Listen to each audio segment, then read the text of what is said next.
Hi guys, in this video I'm going to show to you how to install Docker Compose in Ubuntu and Windows. First I'll show you how to install in Ubuntu.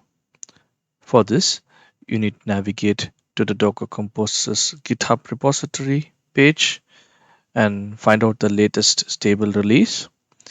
At the time of recording the latest stable release is 1.28.6.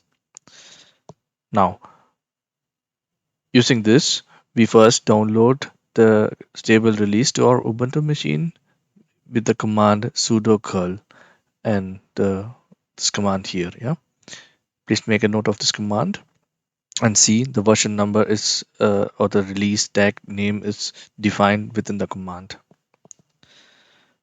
After the completion of the download, we need to make this Docker Compose executable, and this can be done using this command sudo change mod +x.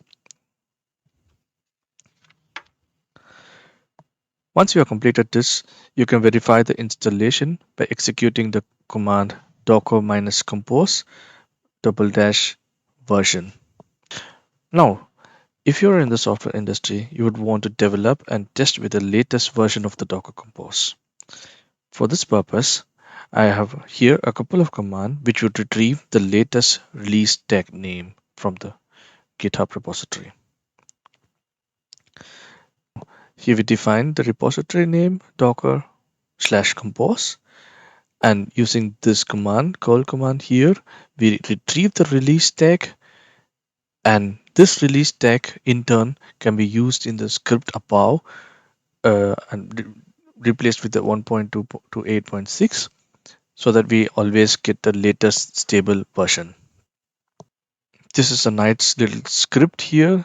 Make a note of it and use it to automate your Docker Compose installation.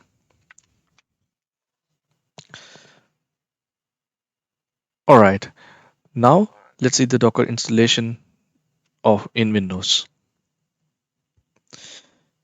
Docker Compose is shipped along with Docker Desktop for Windows, so there is no need to separately install Docker Compose.